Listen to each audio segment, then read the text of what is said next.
When I'm here, they all wanna see me like this. No matter what I am going through. Hello everybody, and thank you so much for tuning into my channel.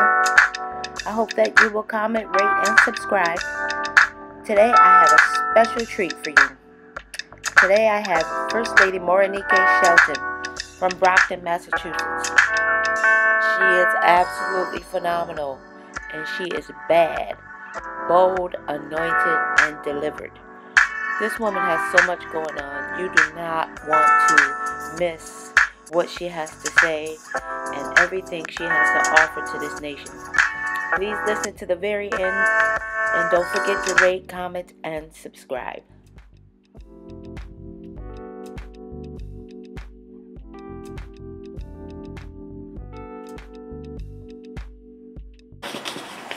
This is take one. Oh, I have been a first lady since November of 2012. Did you know your husband was called? Not normal. Well, let him tell it. He's been preaching since he was 8 years old. But he was a youth pastor when we started dating. Okay. And so I knew he had a call in his life. I wasn't 100% sure whether that was going to go into a senior pastor. But when we started dating, I said, you know, and I heard his heart, I knew that that would probably be where he was ultimately going to go. I didn't know it was going to be so soon after we got married. So we got married in 2011 and started Bible study in November of 2011. Wow. Right here in my office. Wow. And from there, you know, it was kind of like people was like coming together and congregating. And I was like, where's this going? Right. what are we doing? Like, can't keep having Bible study in church and singing, bringing the piano in. It was like a Tuesday night service. And I was like, can't keep doing that. Like, where's this going? And so the church launched that following November in 2012. I was saying, like, what are we doing here? Like, this has to move from this place. So either you're going to have people go somewhere else, because people weren't going anywhere, they're just coming to this Bible study, or this is formulating into a church. And so he chose to formulate it into a church. And so, I mean, people were sowing seeds. I was like, what is going on here? Like, we can't just be taking people's money. Like, this has got to go somewhere. And so, Living Elevator started. We were on a plane going somewhere, and thinking of church names, and I think because we were in the air, and we were just looking at the clouds and looking at God, and how God made man to like just do so much, and we create so much, and we're like, wow, you know, we're up here. And you know, you really start to think when you're in the air, well, at least I do. And we were just chatting away and looking at the clouds and living above, you know, all of the, you know, because they say above every dark cloud there's a silver lining.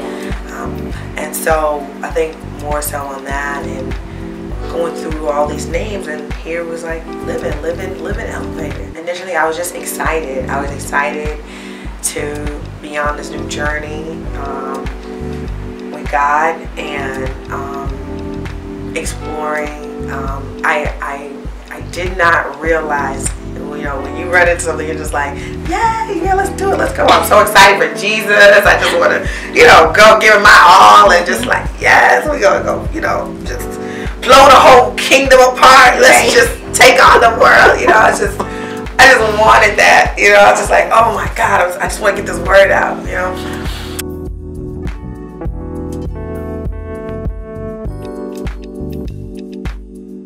And I came to quickly realize, oh my God, the scripture, to whom much is given, much is required, is really true. And it became difficult because Living Elevator's motto at the time was, we're living out the word is the only something to that effect. And really living out the word, you know, you can't, you know, it was getting muddied. I was getting muddied with living out the word and then living for people. Living out the word and living for people. And me being a people person, I have a tendency to draw towards people and live for people. And so God may be saying one thing in His word, but here I am, just trying to make you happy. Right. You know, we had a deacon, and he would always just say, "Is everybody happy?" And that was my motto for life. I am happy.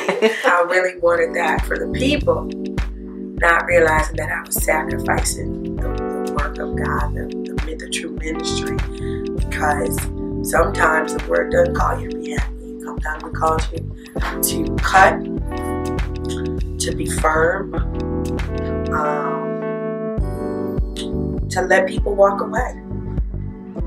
And so while I was excited about this new venture, I think it hit me like a ton of bricks, because I was not, I cannot say that I was prepared for the venture. You know, the first few years was a lot of adjustment. You know what? I see how we couldn't, you know, it was not that it wasn't God's plan for him to be senior pastor, because I definitely know he was called for that. But we could have started a little later. I believe that when the couple is rock solid, the ministry can really thrive because you are together. The ministry needed so much of our attention, but we needed attention too, because we're newlyweds. How did y'all meet? We met at, well, you know, he has his version and I have mine. Right. I say we met at church. No, I'll take that back. He says we met at church. I say we met on Facebook. And the reason why I say on Facebook is not that I didn't see him at church. I saw him at church. He actually and I, we were actually going to the same church. You know, my home church. We were going to the same church for a little while, because I remember seeing him. You know, he had the ice in his hands. I remember all that. I was like, look at this. Look at this man who needs Jesus.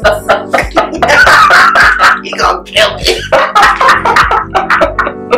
I was probably 19, 18, you know, when I saw him, you know, initially. And then, you know, when I came back from college and I was, you know, starting to work in youth ministry, I would go to some of his events. He had this event called Set It Off. And it was a big event in Boston. And, you know, all the youth from all different churches would gather together and, you know, display their talents and their gifts and have a platform to do that. And it was great, because, you know, I was leading the youth in the youth choir at the time. And so we would go out and, you know, sing at these Set It Off events. And, you know, I saw him, and, you know, I told him, I said, I think what stood out the most to me was one time we was at this church and he had this white towel around his neck. I said, look at this guy. He just looking cocky and I don't know what. But I liked it. So I remember, he doesn't know this, but I went to the bed. I knew he had left out, but I was like, we know. So you know how we do. I went to the bathroom to see, you know, if I kind of bump into him. I had to tell him that he just gonna learn this for the first time. And so I kind of went to the bathroom to see if I would bump into him. And sure enough, I did. And he was, you know, his usual stuff, always making jokes. We would kind of banter with each other a lot, and it was, you know, he would say something smart, I'd say something sarcastic or something like that. We laugh and it would just go on like that. And then the next time we really interacted was my church anniversary. Our church was having an anniversary at the time. And he was there, and we was doing our usual. You know, he was like, "Oh, where you been?" And I was like, "Me, where I been?" He's like, "Last time I came to your church, you weren't here." I was like, "Well, it's called travel." And you know, I was being sarcastic. And I said, "Well, you at?" I think he was just a regular service, and I said something like, it wasn't like I missed some special service. Like, you know, he was like, oh, I thought every service was special. And I was like, well, I really couldn't answer that, but I said something smart. And, you know, we go outside, and my sister-in-law, she said to me, she said, why that guy all up in your face like that? She was like, he like you. I was like, oh God. I was like, and my brother kept telling me, that's your husband. I was like, no. I remember having butterflies in my stomach, and I was like, why do I have butterflies? I don't want to have butterflies with this guy. And because I was really talking to this other guy. I said to myself, I was like, you not mess up my flow with my other homeboy. You can't. No, you don't. Sound like whatever I get butterflies in my stomach for. So I kind of got nervous about that. And so, sure enough, this is where the Facebook part comes in. I was unemployed. I was turning 30, and I was just kind of like in a place where I was trying to figure out, does God want me in Massachusetts or somewhere else? And I had a job interview for working with the IRS in the law department in Cincinnati, and then I had this other like writing seminar thing that I went to. I did two things at once, and so I said, all right, let me go venture out here. And sure enough, Facebook had kind of like started coming on the rise, and I was like, well, who's on Facebook? You know, I'm just looking around, and I saw him, and I was like, let me see what this dude's up to. What's going on in his life? So I clicked friend request or whatever, and immediately, wow, he like responded, and he started talking to me on the messenger chat, and I was like, okay. So he started talking. He was like, what you doing? What you up to? I'm like, I'm going out of town. He was like, where you going? I was like, I'm going to Cincinnati. And he was like, oh, how long are you going for? And I was like, I'm trying to get a job out there. He was like, for real? I was like, yeah. I was like, he was like, oh, well, who's going with you? I'm like, I'm going by myself. He was like, well, you know, you need to be safe or something like that. And he said something slick, and I gave him my number. Like I said something like, well, you need my number, and I gave it to him without him asking me. So that's the running joke between the two of us, is that he didn't have to ask for my number. I just gave it to him. How was that like to leave your church? Oh, that was hard. I had been there for 10 years. I had been the worship leader. I had invested so much in, and not only that, the people at this church were a carryover from, I was raised in basically almost the same line, the same people. So it was like, I wasn't just leaving a church of 10 years, but more like a church of 30-something years. I cried like a baby. Yeah. And Willow's Simone, middle name Elizabeth. She let you know. I love her to death. She's brought joy, laughter, love. You know, she's a ball of fire. Our story of how we got to Willow Simone was not simple. We wanted to have a child. We recognized that we were getting older, and we were like, okay, well, you know, let's have a baby. If I back up, I think 6 months after we got married, I was in the ICU. And I was in the ICU because I could not breathe. And I had a cold that turned into, you know, inability to get air into my lungs. And went to the hospital. You know, they doing all the tests, and like, you don't understand why you're having this breathing problem. I said, something's not right. And finally, they came to me and they said, you know, what do your lungs look bigger than the others? So I don't know what they said. And it was like, huh? I ain't never heard that. And then they went and did further testing and came back, did a CAT scan on me, and said, oh, there's a large mass blocking your trachea. and so we're gonna admit you.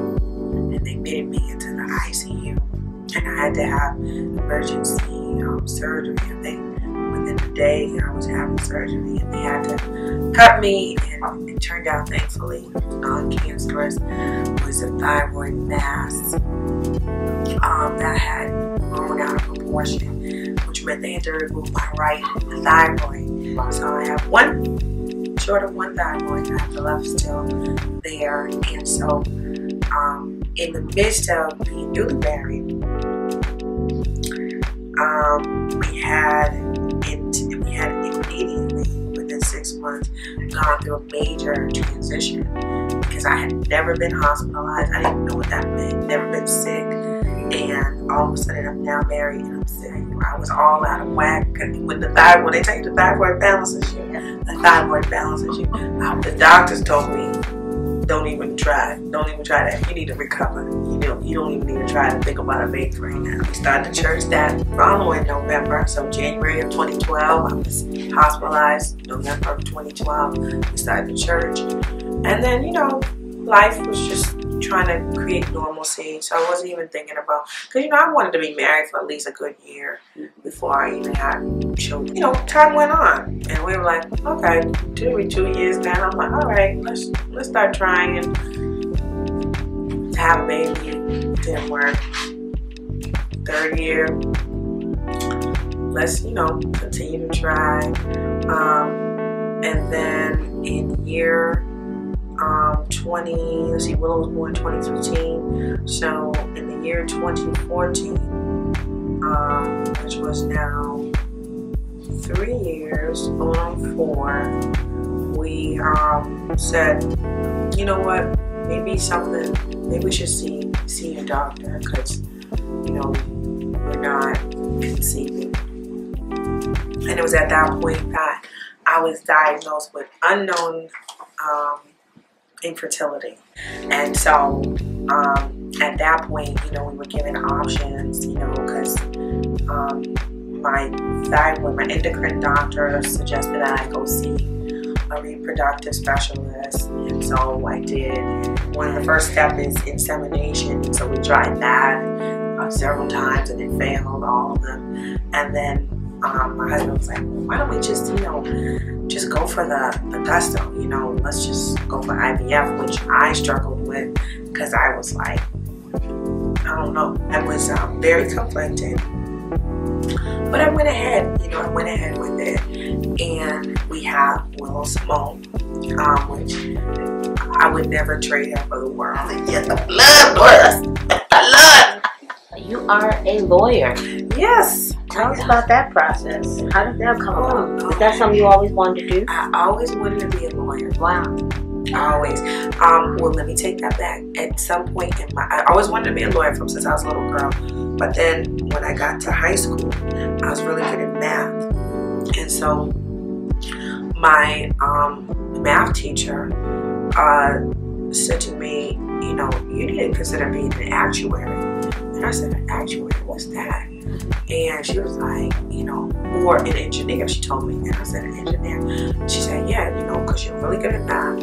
She was like, you would do excellent in these fields. And I was like, started looking into it. And I minored in college. I majored in English, and I minored in accounting. And I gotta tell you, when they got to the science part, they lost me. And so I hate science. And so that's how come I'm not an actuary and I'm not an engineer. I think y'all can keep that profession. Give me back to my law. Thank you. I've been a lawyer now graduated in 2005. I took the bar exam in July of 2005. I failed it royally. I've been practicing since that time, since February of 2006. Was it bold? Bold, anointed, delivered. Bad girls for Christ. How did Bad Girls start? My heart is so, Lord have mercy. It's, what's so funny, First Lady? It started before I even met my husband. Wow. And it was funny because I had actually on this laptop here, I had put on there like this women's organization, and I forget what I even called it. 10 years later, this month actually, there was this thing inside of me that God was trying to birth out, and I had no idea that once I got married, it would turn into Bad Girls for Christ. But I remember emceeing a service one time, and Michael Jackson had just died. And of course, when you think of Michael Jackson, you think of so many songs. One of those songs was I'm Bad. And in that service, I had created an acronym for BAD. And I know one of them was bold, anointed. I don't think the D was delivered at that time. I don't know what, I can't remember what it was. But we all just went up. I was thinking, what am I, what is the ladies of, Living Elevating gonna be called? And so I just said, bad, man, bad, bold, anointed. And I said, what? I was struggling with the D, and I said, delivered. Gotta be delivered. And our very first conference was held at our church, and it was in May of 2013 was the very first one. And we just started out with just bad. Had to have the For Christ in there, and that started so 2014, sometime in 2014. I think after that second conference, the Lord dealt with me, and we came back in 2015. When we came back, we started out at the DC Youth Center. After that, it was very emotional, because remember, we started out, I said, I'm learning this whole First Lady thing, and learning, one of my areas that I struggle with again is that people pleasing part. And so trying to please others and not pleasing God. And God just sat me down, we revamped. He said, when you come back, he said, next year, you're going to be on fire.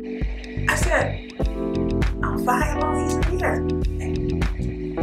And so we went through, again, another turning point.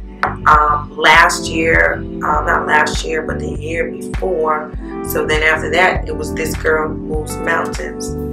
And that was amazing as well. The following year, This Girl was an overcomer. And I had truly overcome a lot of things. I had overcome people. I could honestly say I had overcome people. Because it was like, man, not to say that I don't care, because I still do. Obviously, I'm a person. But I don't struggle the way I used to.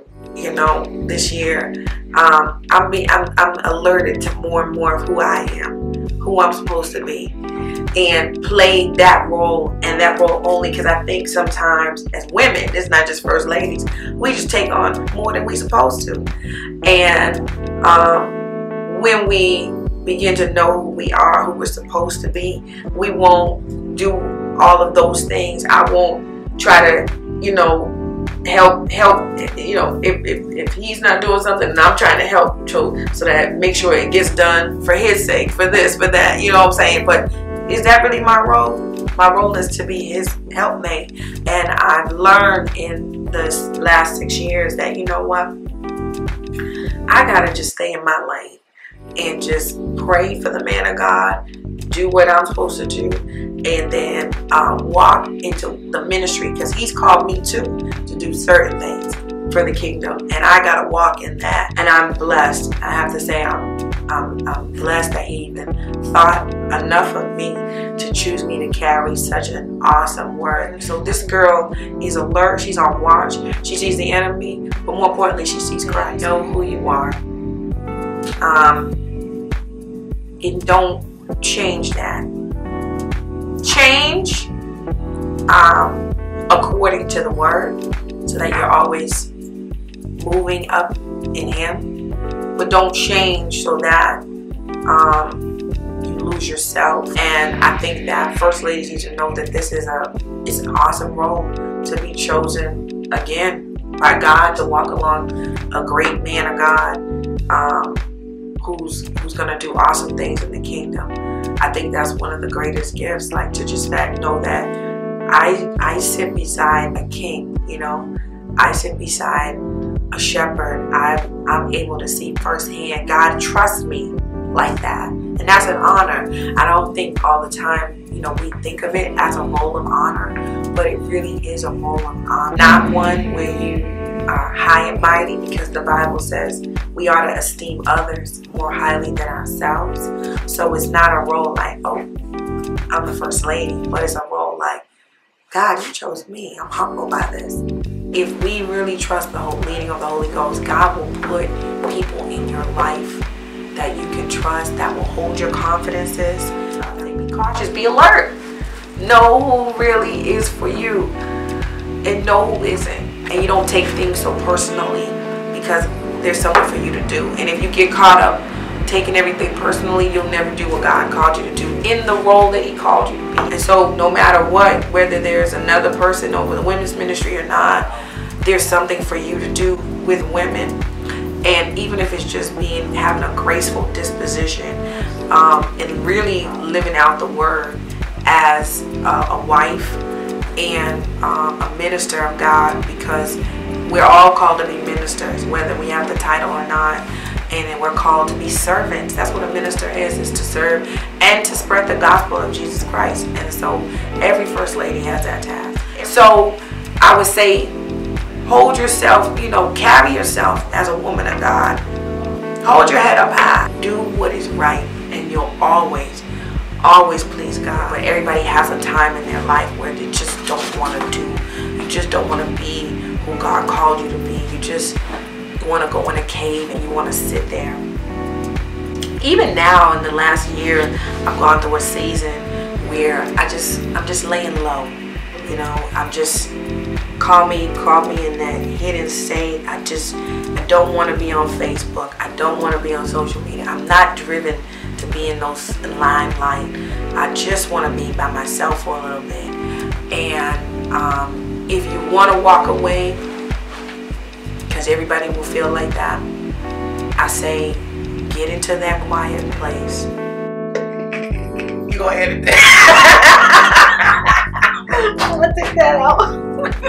Take everything, Lord. But give me Jesus.